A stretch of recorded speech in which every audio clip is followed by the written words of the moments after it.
Hi guys, कैसे हैं आप लोग। So welcome to गाइडली। सो ये सेशन मैंने लाइव लिया था बट कुछ इलेक्ट्रिसिटी इश्यूज की वजह से लाइव नहीं हो पाया था। कोई बात नहीं, स्टार्ट करते हैं सेशन को विदाउट वेस्टिंग अ टाइम। आप लोग जल्दी से बढ़ा बढ़ा के देख सकते हैं, ठीक है ना। तो आज के सेशन में हम लोग ये डिस्कस करेंगे। कल हम लोग होमवर्क वाला डिस्कस कर लेंगे मॉर्निंग में, ठीक है ना। चलिए, तो ये आपके सामने क्वेश्चन था, आपने रीड आउट किया होगा। इसको आप जिनका जिनका हो गया वो लोग इसको स्किप कर दीजिएगा, ठीक है, क्योंकि रिकॉर्डेड है तो आप स्किप कर सकते हैं। इसके बाद वाले क्वेश्चंस को आप लगाइएगा, ठीक है। चलिए, यहाँ पे महेश को डाउट था कि सर सिटिंग पोजीशंस नहीं हो पा रही है। तो देखो भाई मेरे, यहाँ पे पहले फिक्स्ड पर्सन की, अगर हमें एक पर्सन की अगर फिक्स्ड पोजीशन मिल रही है तो पहले उसको फिक्स करो। तो जैसे कि यहाँ पे मैं हाईलाइट करता हुआ चलूंगा और लिखता हुआ चलूंगा। यहाँ पे क्या कह रहा है कि जो फादर है सी का, वो कहां पे बैठ रहा है, at one of the end है, बैठ रहा at the one of the end second to the left of G. तो कहने का मतलब ये हो गया, सर एक काम करते हैं हम क्या काम करते हैं कि यहां पे सी का फादर हमने एंड पे यहां बैठा दिया, सी का फादर, और एक बार मैंने यहां पे बैठा दिया, ठीक है। अभी कह रहा है ये जो फादर है वो second to the left of G है। तो गैप कितने का होगा, जी और सी के फादर के बीच में एक का गैप होगा। तो एक का गैप देखिए जी, एक का गैप देखिए जी। एग्री। अब ये कह रहा है नेचर में कैसा है, नेचर में तो सेकंड टू द लेफ्ट है। तो अगर मैं इसको नॉर्थ दूंगा तभी तो उसके सेकंड लेफ्ट में सी का फादर आएगा। इसको मैं यहां नहीं होगा, यहां होगा। अगर मैं इसको साउथ दूंगा तभी तो सेकंड लेफ्ट में सी का फादर आएगा, क्योंकि साउथ डायरेक्शन दिखेगा। अब इसके बाद क्या कह रहा था, कोई कनेक्टिंग पॉइंट्स मैं आपको ढूंढ ढूंढ के दिखा रहा हूं।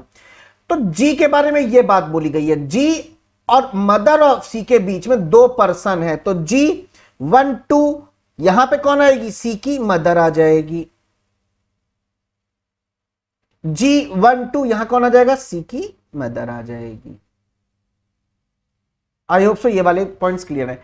अब लेकिन ये जो सी की मदर के बारे में इंफॉर्मेशन दी गई है वो हमको दी गई है कि जो मदर ऑफ सी है वो इमीडिएट राइट है किसकी, वाइफ ऑफ सी के। तो सी की जो वाइफ होगी उसके इमीडिएट राइट में सी की मदर है। इन शॉर्ट दोनों बगल बगल हुए। कौन सा बगल, लेफ्ट वाला राइट वाला नहीं मालूम, क्योंकि डायरेक्शन नहीं मालूम हमको। एक काम करते हैं, बिगनर्स हैं, बिल्कुल स्टार्टिंग से करते हैं। सी की मदर ये, तो सी की वाइफ ये, सी की वाइफ ये, सी की मदर ये, सी की वाइफ ये, सी की वाइफ ये हो सकती, तभी उसके बगल बगल में आएंगे। डायरेक्शन नहीं मालूम, वो हम लोग लेटर ऑन डिस्कस कर लेंगे, बट दो केस हम बना लेते हैं। सी की फादर, जो ऊपर वाला पहला केस है इसका हम लोग कॉपी करना है, सीज फादर, ठीक है। यहां पे जी, जिसकी डायरेक्शन मैंने नॉर्थ रखी है, यहां पे सीज मदर, ठीक है भाई। इसका भी हम लोग एक केस और बना लेते हैं। तो ये रही सी मदर, ये रहा जी साउथ डायरेक्शन, और ये रहा सी का फादर। क्योंकि बोला ये था इमीडिएट राइट सी की वाइफ के इमीडिएट राइट सी की मदर, तो सी की वाइफ मैं यहां लिख सकता हूं, बिल्कुल सर लिख सकता हूं। सी की वाइफ यहां लिख सकता था, बिल्कुल सर यहां लिख सकता था। सी की वाइफ यहां लिख सकता था सर, बिल्कुल लिख सकते थे। सी की वाइफ, सी की वाइफ ये लिख सकते थे सर, बिल्कुल लिख सकते थे। क्या बोला था, सी की वाइफ के इमीडिएट राइट में सी की मदर है, तो सी की वाइफ के इमीडिएट राइट में डालना है तो मुझे इसको साउथ देना पड़ेगा, इसको मुझे नॉर्थ देना पड़ेगा, इसको मुझे साउथ देना पड़ेगा इमीडिएट राइट में, इसको मुझे नॉर्थ देना साउथ देना पड़ेगा तभी इसके इमीडिएट राइट में होगा, और इसके मुझे नॉर्थ देना पड़ेगा तभी इमीडिएट राइट में आएगा, ठीक है। इमीडिएट राइट सी की मदर, इमीडिएट राइट सी की मदर, इमीडिएट राइट सी की मदर, इमीडिएट राइट सी की मदर। अब क्लियर है? आई होप सो ये वाले पॉइंट्स पूरे क्लियर होंगे, ठीक है सर जी। आगे क्या कह रहा था कि जो वाइफ है सी की वो second to the left of C है। तो सी के एक के गैप के बाद सी की वाइफ होगी, पर कैसा नेचर होगा, सी के सेकंड लेफ्ट में होगा। तो वाइफ ये है, एक का गैप देख के सी ये हो जाएगा। वाइफ ये, एक का गैप देख के सी नहीं होगा, एक का गैप देख के सी ये हो जाएगा। वाइफ ये, एक का गैप देख के सी नहीं होगा, एक का गैप देख के सी ये हो जाएगा। वाइफ ये, एक का गैप देख के सी ये हो जाएगा। पर कैसा नेचर में है, सेकेंड लेफ्ट में है। तो सी को सेकेंड लेफ्ट में अगर सी की वाइफ डालनी है तो मुझे इसको नॉर्थ देना पड़ेगा, तभी तो सेकेंड लेफ्ट में आएगा। गलत, इसको हम लोग साउथ देंगे, तब जाके ये सेकेंड लेफ्ट में आएगा। अब समझ में आ गया? ठीक है, चलिए। सी की वाइफ ये रही, सी ये रहा, इसको नॉर्थ, तभी सेकेंड लेफ्ट में आएगी सी की वाइफ। ठीक है, सी ये रहा, इसको नॉर्थ, तभी सी की आएगी वाइफ यहां पे। सी इसको साउथ, तभी सी के सेकेंड लेफ्ट में आएगी। Second left, second left, second left, बिल्कुल बात सही है। आगे क्या था कि जो सी है और सी की वाइफ है, दोनों का सेम डायरेक्शन, सेम डायरेक्शन, बिल्कुल सेम डायरेक्शन, बिल्कुल सेम डायरेक्शन, बिल्कुल सेम डायरेक्शन, बिल्कुल। बातें यहां तक क्लियर है, कोई दिक्कत नहीं होनी चाहिए। आगे देखो क्या बोला है और क्या इंफॉर्मेशन मिल रही है कि A sits on the immediate right of father of C. ठीक है, ये रहा फादर ए, कैसे है? इमीडिएट राइट है तो नॉर्थ डायरेक्शन। सी का फादर इमीडिएट राइट, ए ये है, ये जाएगा आपका साउथ डायरेक्शन, ये जाएगा आपका नॉर्थ, और ए ये हो जाएगा, ये जाएगा आपका क्या, ये आपका क्या जाएगा? इमीडिएट राइट में ए ये हो जाएगा, क्या जाएगा डायरेक्शन इसका? South direction.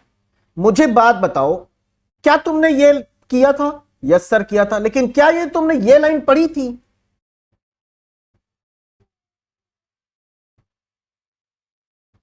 ये वाली, person sitting at the end faces opposite direction, क्या ये लाइन पढ़े थे? नहीं ना। साउथ डायरेक्शन, तो ये भी south direction, how it is possible? Case rejected. North direction, तो ये भी north direction, how it is possible? Case reject. South direction, north direction, case accepted. South direction, north direction, case accepted. तो getting my point की case कहां पे गलत हुए, पहले ये बात क्लियर। तो लास्ट के दो केस मेरे लिए रूल्ड आउट हो गए, मेरी लाइफ से ये डिलीट हो गए। ये वाला पॉइंट क्लियर है तो मैं इसको हटा देता हूं, कोई दिक्कत की बात नहीं है। मुझे लगता है कि कोई दिक्कत नहीं होनी चाहिए। अब फैमिली ट्री पे फोकस करते हैं। कह रहा है कि सी है, सी एक मेल है क्योंकि सी की एक दुल्हन है, सी के पिता है, सी की मां है। ठीक है, आगे क्या कह रहा था? डी बन रही है कौन? नीस, किसकी? सी की बन रही है। तो ये सिबलिंग्स हुए, ठीक है, और इसका बेटा डी या बेटी डी हुई। क्योंकि यहां पे 7 लोग थे तो 1 2 3 4 5 6 हो गए।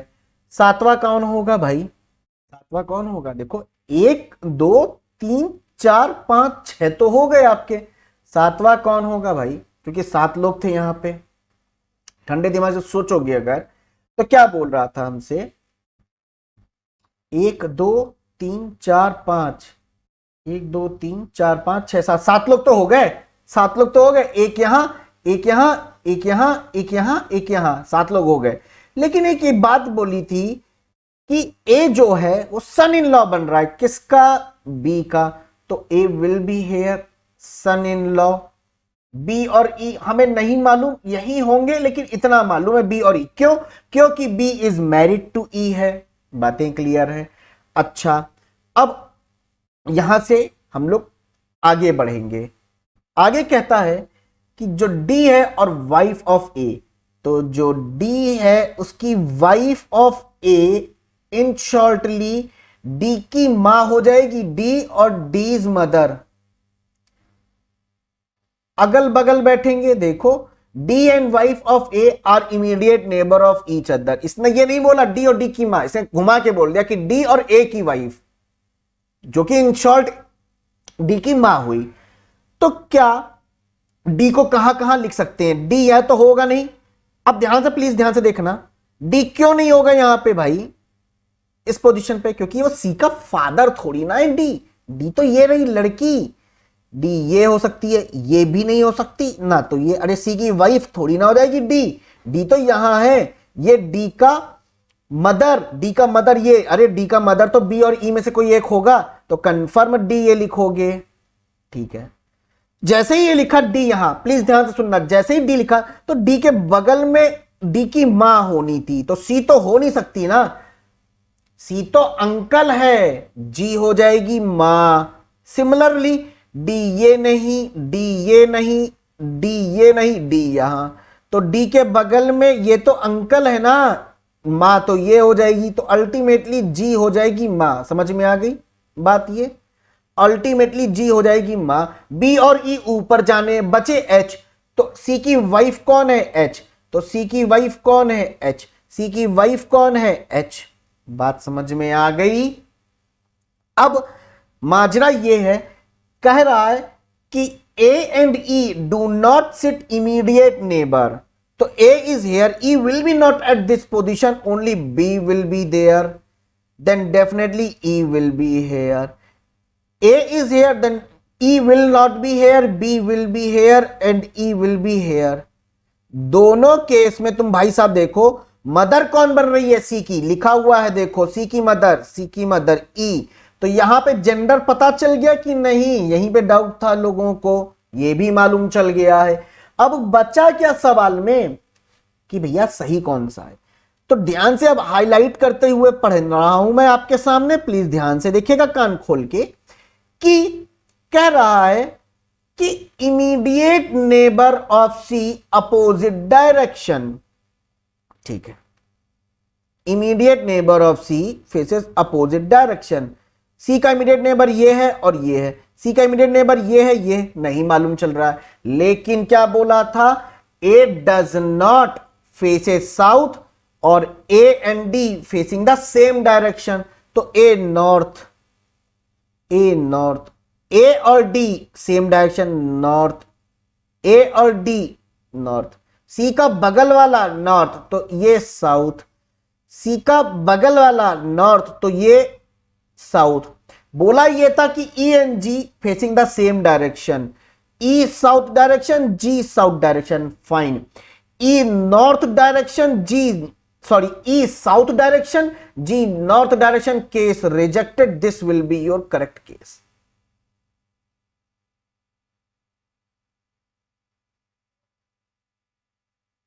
I hope so clear.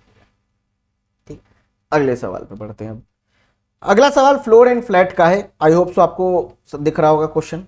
ठीक है, चलिए अगला सवाल में हमने इस तरीके से बना लिया कि देयर आर 12 पर्सन्स थे, मैंने बना लिए ground floor number 1, floor number 2 and top till the number 4। Okay, there are 3 flat of each. हमने सिर्फ और सिर्फ ये थ्योरी पार्ट है, पढ़ो, जैसा बोला क्या था उतार दिया, पॉइंट्स में ये दिए हुए हैं, आप समझो।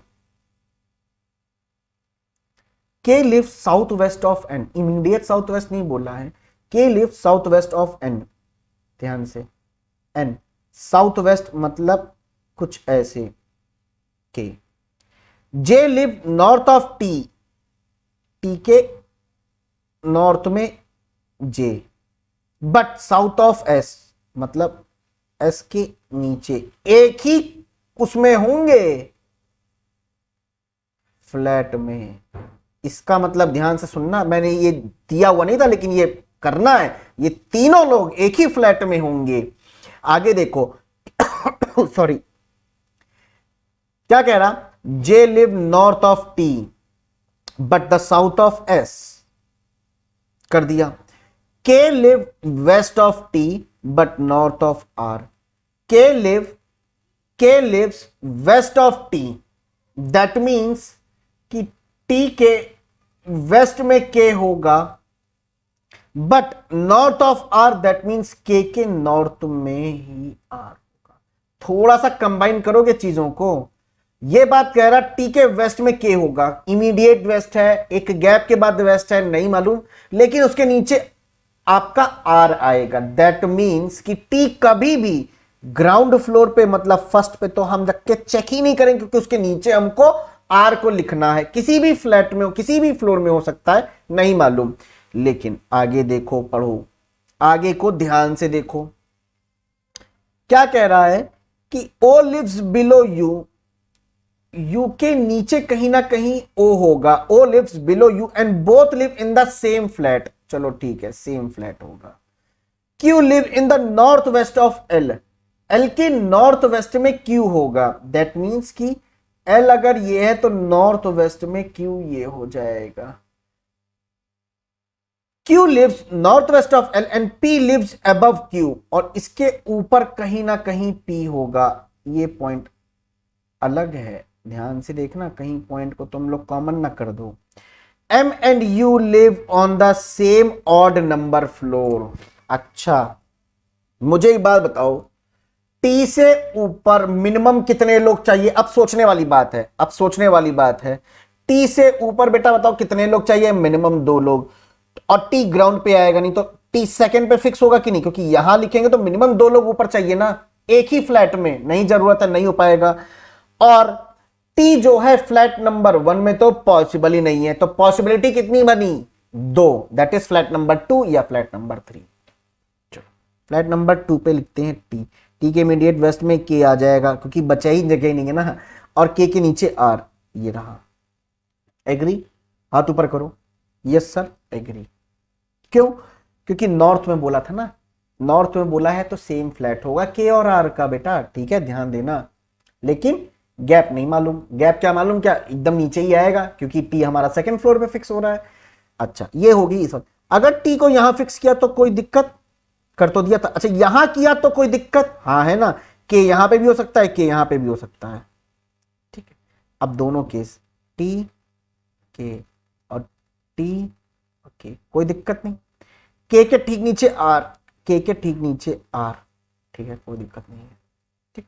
जैसे ही टी फिक्स किया तो एस जे को भी फिक्स कर दो ना सर, क्यों टाइम लगा रहे हो? एस जे, एस जे, एस जे, खलास, ठीक है। टी से के वाली हमने कंडीशन उठा ली है, हो गया है। अच्छा, अब सोचो थोड़ा सा, थोड़ा सा सोचोगे, ये भी हटा दो, किसी काम की नीड नहीं है इसकी भी। थोड़ा सा सोचो, कह रहा है M and U live on the same odd number floor, मतलब एम और यू होंगे, कितने फ्लैट का गैप है बीच में नहीं मालूम, लेकिन होंगे सेम फ्लोर पे, और ऑड का होगा तो ऑड तो या तो 1 होगा या तो 3 होगा। पर अगर यू मैंने ग्राउंड फ्लोर पे रखा तो यू के नीचे कहीं ना कहीं ओ था, ये देखो यू के कहीं ना कहीं नीचे ओ था, तो यू तो ग्राउंड पे आ ही नहीं सकता। और दूसरा क्या बचा? ये बचा, ये बचा।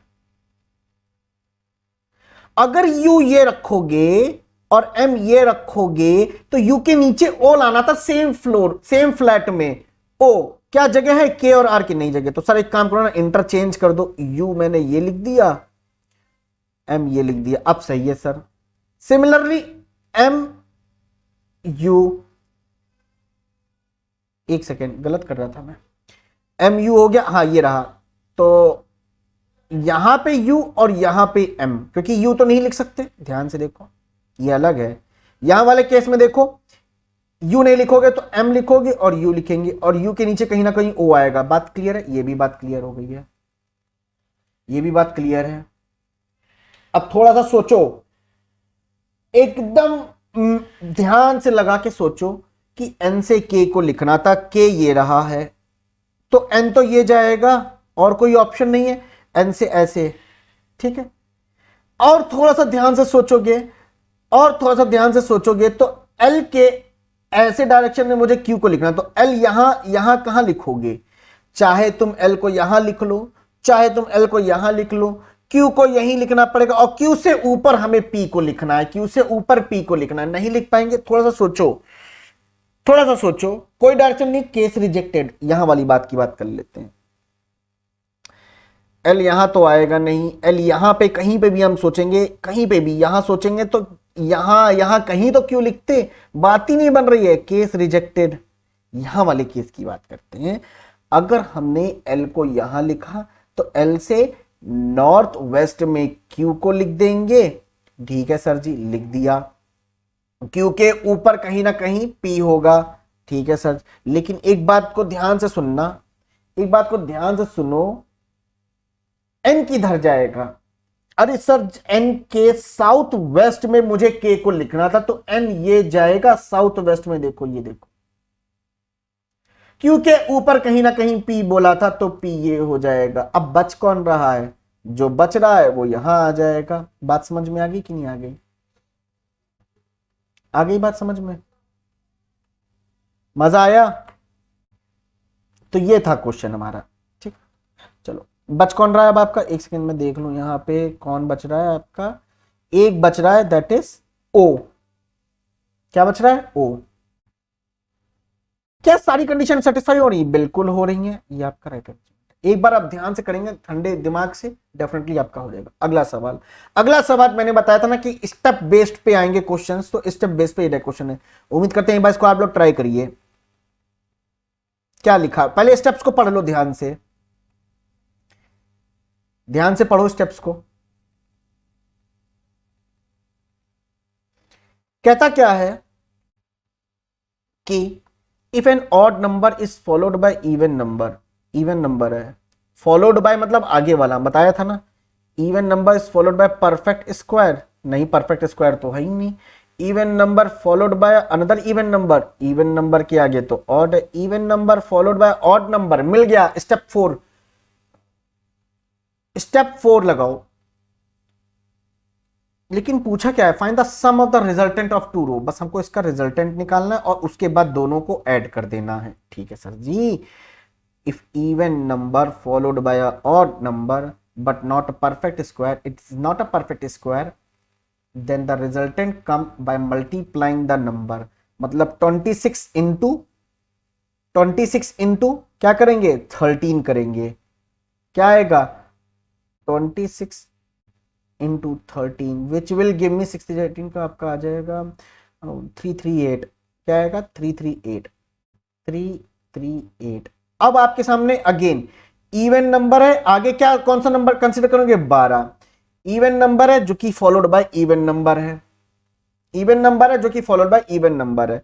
तो कौन सा स्टेप लगेगा यहां पे? even number followed by another even number but not a perfect square, resultant will be the addition of both the number। इन दोनों को ऐड कर दोगे तो रो 1 की रिजल्टेंट आ जाएगी, दैट इज 8 2 10 350। ठीक है। Even number followed by another perfect square, 7 7 is 49। even number is followed by another even number but not a perfect square, नहीं, even number followed by a perfect square, even number which is a perfect square। आ रहा है? बिल्कुल आ रहा है। ठीक है। Odd number का perfect square है, तभी यहां पे लिखा हुआ है इवन नंबर को फॉलो कर रहा है but not a perfect square. ठीक है, ये वाला स्टेप इसीलिए लिखा गया है। बट ये ऑड नंबर का परफेक्ट स्क्वायर है, पर है तो परफेक्ट स्क्वायर, चाहे ऑड का हो चाहे वो इवन का हो। इवन का होता तो बात अलग होती। ठीक है, देखो समझ में आ रही? then the resultant will be the positive difference of the square number and even number। तो 16 माइनस 49 करके तो माइनस में आएगा, पर बोला क्या है? Positive difference, that is 49 minus 16 करेंगे, दैट इज 33। 33 के आगे क्या है? अगेन 3। तो odd number followed by another odd number, then the resultant will be the division of first number by the second number, that is क्या आएगा resultant? 11 आ जाएगा। Resultant पूछा था इसका तो 1 6 3 3 6 1, ऑप्शन नंबर 4। ठीक, इसका बताएंगे अब आप लोग फटाफट। क्या कह रहा है? Even number is followed by perfect square है, साफ साफ दिख रहा है परफेक्ट स्क्वायर। कंडीशन लगाएंगे हम लोग, कंडीशन नंबर 2 लगाएंगे। यहां पे लगाने के बाद आएगा 81 माइनस 54 हो जाएगा। क्यों? क्योंकि पॉजिटिव डिफरेंस लेना पड़ेगा। 81 माइनस 54 दैट इज 27। 27 के आगे 162 आ रहा है। अब आपका ऑड नंबर है फॉलोड बाय इवन नंबर, क्योंकि 162 आपका एक इवन नंबर है, ये आपका ऑड नंबर है। तो कौन सी कंडीशन लगेगी?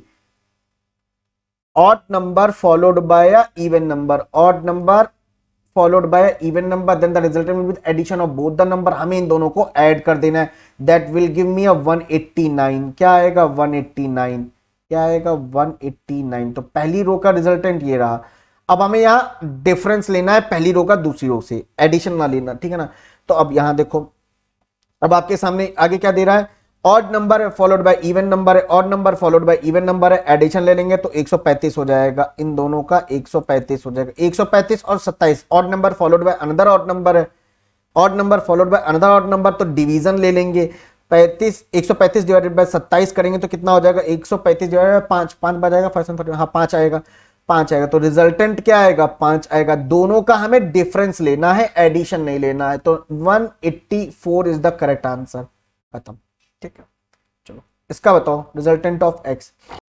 सबसे पहले एक बार देखो, यहां पे ध्यान से फोकस करो, क्या हम रिजल्टेंट हम पहली रो का निकाल सकते हैं, बिल्कुल निकाल सकते हैं, क्योंकि even number followed by another even number है, even number followed by another even number है, तो हम क्या कर सकते हैं, यहाँ पे इवन नंबर जब followed by another even number है तो हम एडिशन करेंगे, 134 plus 6 that will give me the 140, 140 को 3 से कंपेयर करेंगे, मतलब even number followed by odd number, तो मल्टीप्लाई कर देंगे तो मेरे पास आएगा 420।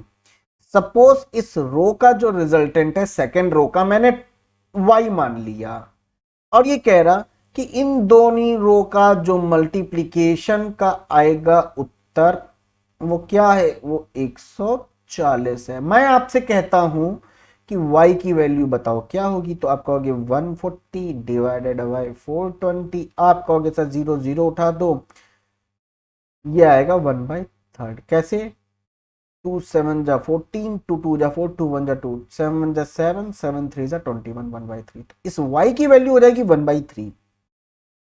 इसका मतलब ये हुआ कि यहां से पहले देखते हैं ये क्या है, ऑड नंबर फॉलोड बाय या odd number followed by even number है, odd number which is followed by even number, तो हमको एडिशन कर देना पड़ेगा 29, 29 और x, तो इस x की जो वैल्यू होगी वो क्या होगी, परफेक्ट नहीं, परफेक्टली कह सकता हूं मैं कि ये ऑड होगी, क्योंकि रिजल्टेंट किसमें है 1/3, तो मतलब एक ऐसा रिजल्टेंट आएगा जो कि ऑड नंबर होगा, ऐसा नंबर आएगा जो कि ऑड नंबर होगा, तो जाहिर सी बात है अब ऑड आना है, तो यहां पे x की वैल्यू क्या होगी ऑड, तो odd number followed by another odd number, odd number followed by another odd number, then the resultant will be the division of first number by the second number, तो 29 आपके पास था divided by x which is equal to 1/3, तो x equals to 87।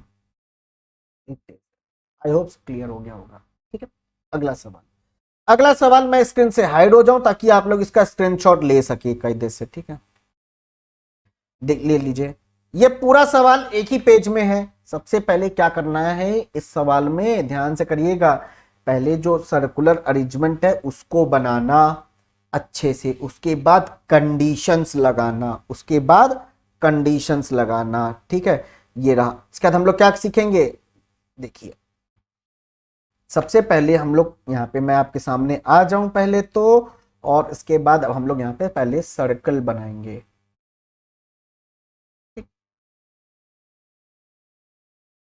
8 लोग थे, 1 2 3 4 5 6 7 8, directions नहीं मालूम भाई, देखो सब कुछ दे देंगे तो फिर क्वेश्चन में बचेगा ही क्या। ठीक, ध्यान से पढ़ेंगे समझेंगे। 8 पर्सन है, अभय, ईशान, रिया, Rahul, Priya, Diya, Sahil, Rohan are sitting around the circular table having 8 vacant chairs. Okay, 4 of them are facing toward the center while 4 of them facing outside the center. Sahil sits second to the right of Divya. So Sahil,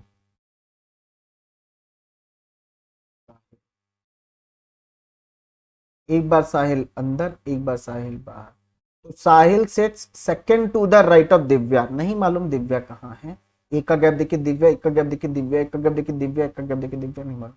लेकिन Abhay sits third to the left of Sahil, third to the left, 1 2 3 Abhay, 1 2 3 अभय,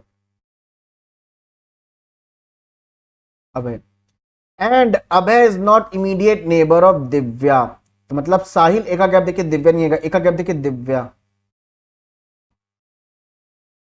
एक का gap देखिए दिव्या, एक का gap देखिए दिव्या, दिव्या अभय बगल में नहीं होंगे तो दिव्या।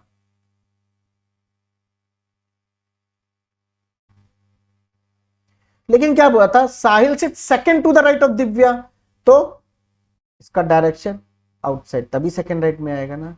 इसका डायरेक्शन इनसाइड, तभी सेकंड राइट में साहिल आएगा ना। अच्छा, Abhay and Sahil faces the same direction. Sahil अंदर तो अभय भी अंदर, साहिल बाहर अभय भी बाहर। Riya sits second to the right of Abhay. Riya, Riya नाम फेमस है। चलो, Rohan and Riya faces the same direction. नहीं मालूम रोहन कहां बैठ रहा है, लेकिन क्या बोला है, Rohan is not immediate neighbour of Abhay. Rohan is not here, not here. Rohan may be here और here. Rohan can not be here, can not be here. Rohan may be here और मे बी हियर। बट बोला क्या है, Ishan and Rohan both sits second to the left of each other. अच्छा, तो रोहन और ईशान के लिए ही ये पोजीशन बनी है हमें लग रहा है, क्यों? और कोई पोजीशन तो बन नहीं सकती। समझ में आ रहे? ये वाली पोजीशन, सॉरी, रोहन और ईशान के लिए ये वाली, ये वाली और ये वाली। लेकिन कैसे है, Rohan and Sahil faces opposite direction. Sahil अंदर देख रहा है इस वाले केस में, तो रोहन कहां देखेगा? आउटसाइड। यहां वाले में साहिल अंदर बाहर देख रहा है, तो रोहन कहां देखेगा? इनसाइड। वो था Ishan and Rohan both sit second to the left of each other. अगर मैं रोहन को यहां लिखूं फेसिंग आउटसाइड कर दूं तो लेफ्ट तो ये हो जाएगा ना, बात बनेगी नहीं। यहां रोहन तो आ ही नहीं सकता ना, यहां पे रखेंगे रोहन आउटसाइड, तो सेकंड लेफ्ट में तो ईशान आएगा ही नहीं ना, तो रोहन यहां हो जाएगा, फेसिंग आउटसाइड होगा ना। सेकंड लेफ्ट में ईशान, लेकिन ईशान के रिस्पेक्ट से रोहन सेकंड लेफ्ट में आना चाहिए, तो ईशान अंदर देखेगा। सिमिलरली यहां पे भी करेंगे, रोहन सेकंड लेफ्ट करेंगे तो नहीं आएगा, रोहन यहां आ जाएगा। नहीं, यहां क्यों आएगा रोहन? रोहन यहां वाले केस में तो इनसाइड देख रहा है ना, तो रोहन यहीं आएगा ना, और इनसाइड दिखेगा। इसके सेकंड लेफ्ट में ईशान है, ईशान आपका आउटसाइड देखिए, तब इसके सेकंड लेफ्ट में रोहन आएगा। ये बात तो सही है, कोई दिक्कत नहीं है। क्या बोला था कि Rohan and Sahil faces same direction, Priya faces outside and sits immediate right of Ishan. Priya के इमीडिएट, प्रिया यहां है, ईशान के इमीडिएट राइट में प्रिया तो पॉसिबल ही नहीं है, केस रिजेक्ट हो जाएगा। Abhay and Rahul faces the same direction. Abhay अंदर तो राहुल अंदर। राहुल कहां है?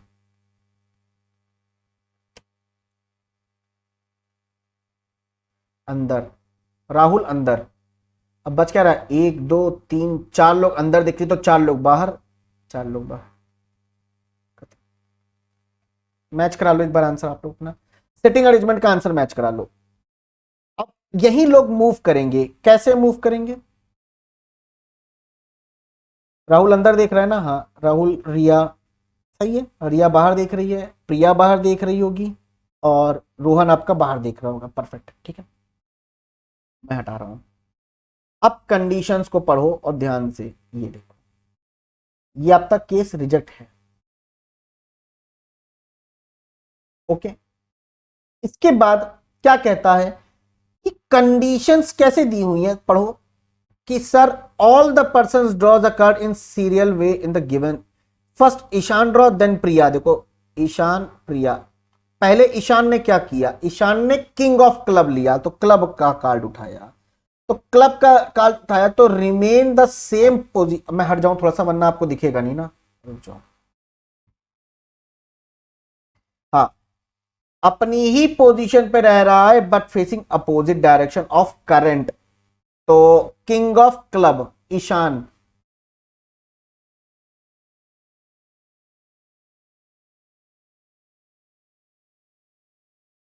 ईशान है कहां?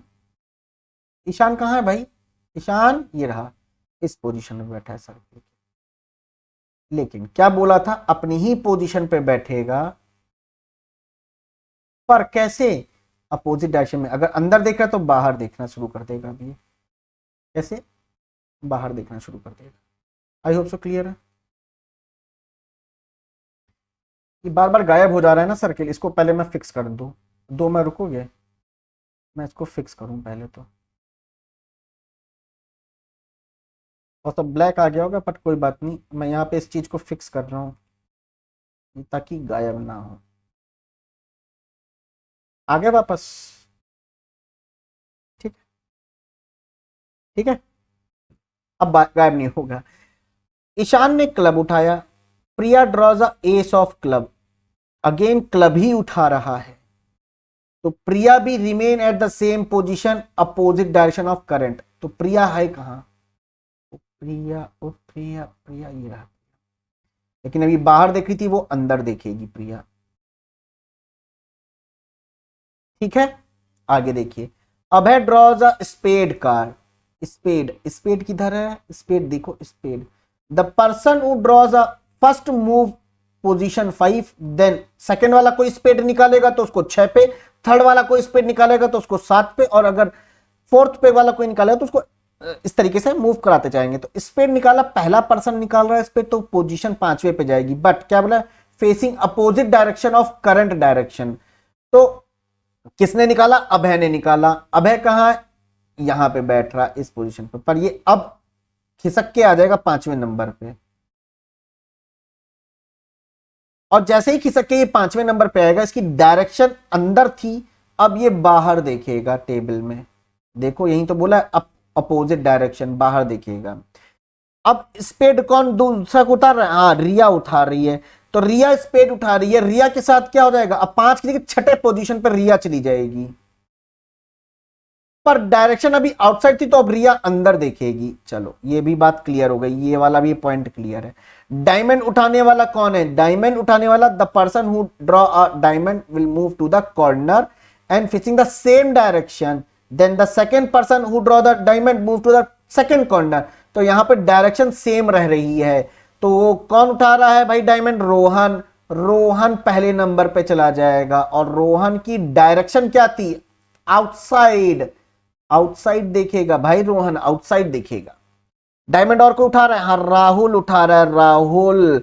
राहुल डायमंड उठाया, तो अब सेकंड कॉर्नर पे चला जाएगा राहुल, और डायरेक्शन सेम रहेगी, राहुल अंदर देखेगा, तो राहुल अंदर देखेगा और इस पोजीशन पे राहुल आ जाएगा। बात समझ में आ रही है? ठीक है, एक डाउट आप लोग का आएगा, मैं बता दूंगा अभी, वो लेटर ऑन, बट हार्ट पहले कौन कर रहा है? दिव्या निकाल रही है, तो दिव्या पहले हार्ट निकाल रही है ना, फिर साहिल निकाल रहा है, तो दिव्या हार्ट निकाल रही है, तो दिव्या कहां गई? दिव्या हार्ट, तो किस पोजीशन पे? Remain same position facing the same direction. अच्छा, हार्ट वाले लोग सेम को रहना है, और सेम डायरेक्शन होनी है, same position same direction. Divya और साहिल को, दिव्या साहिल अंदर की ओर देखेगा, और दिव्या बाहर की ओर देखेगा। कुछ लोग का आंसर वेरी करेगा, पर भाई हमारा, अब मैं सामने आ जाऊं एक सेकंड के लिए, मेरे कहने का मतलब ये है, मेरा जो टेबल, इनर वाला टेबल है और आउटसाइड वाला टेबल, दोनों एक दूसरे के इंडिपेंडेंट हैं, उनसे कोई भी ताल्लुका कुछ भी नहीं है। ठीक है, अब इसके बेसिस पे question, after all the person change their position on the above condition, who among the following is sitting second of the square? Square में राहुल बैठ रहा है, Rahul. After all the person change the above condition, how many person will remain in the circle? 4 person remain in the circle. देखो 1 2 3 4, 4 लोग अंदर रह रहे हैं। आगे देखो, after all the person change their position in the above condition, then who among the following is sitting immediate right of Divya? Immediate right of Divya, Divya के immediate right में साहिल। एक सेकेंड, दिव्या इमीडिएट राइट में तो कोई नहीं बैठ रहा है, साहिल है नहीं, नो वन, खाली जगह है, साहिल नहीं है, no one, no one, no one, no one. After all the person change, then how many person facing away from the centre? Then how many person facing away from the centre? Away मतलब outside की ओर। 1 2 3 4, 4 लोग कर रहे हैं। देखो, 1 outside, 2 outside, 3 outside, 4 लोग outside कर रहे हैं। कितने लोग? 4 लोग कर रहे हैं, है ना? After all the person change their position, then how many position of the among following is sitting at position 6 of the square? 6 पे कौन बैठ रहा है? 6ठे नंबर पे रिया, रिया, रिया, रिया। ओके, अगला सवाल ये रहा इनपुट आउटपुट का। मुझे लगता है आप लोग ये कर लोगे। इसके बाद कोई सवाल है? इसके बाद ये आपका होमवर्क है, लेकिन उससे पहले आप ये इसका क्रैक करिए लॉजिक थोड़ा सा। अगर हम लोग इस क्वेश्चन पे फोकस करेंगे तो आराम से हम लोग इस टाइप का क्वेश्चन हम लोग किए हुए भी हैं। अगर आप ध्यान से देखोगे तो आपको लॉजिक मिल जाएगा, गारंटी मेरी कि लॉजिक मिल जाएगा। ठीक है, देखिए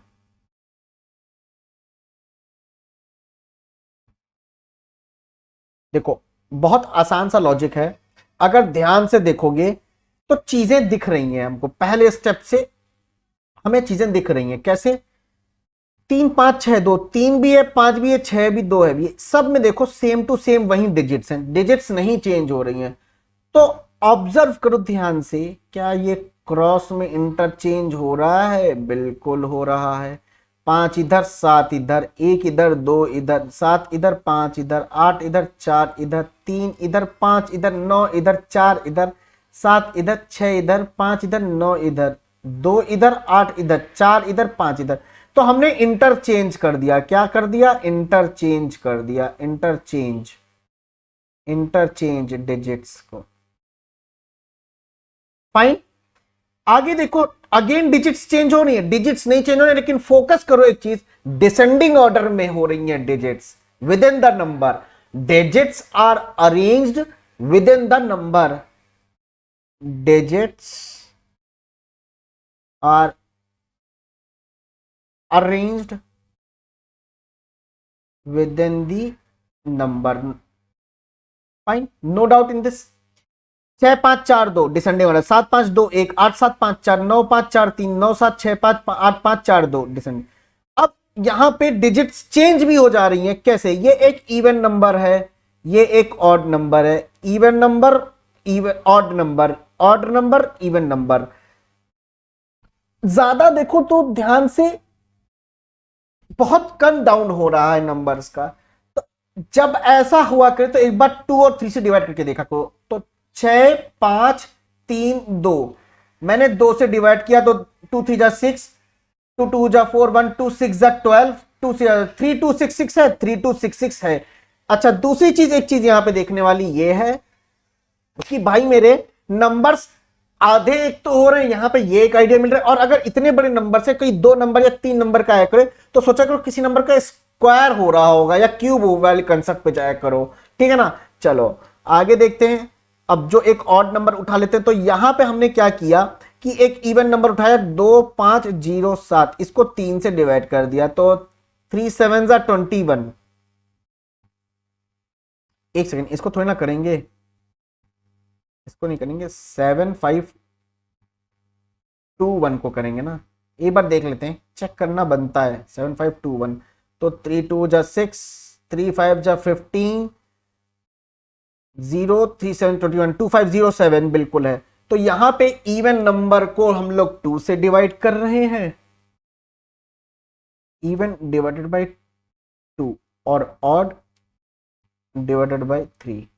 ठीक, आ जाएगा मेरे पास, आ जाएगा।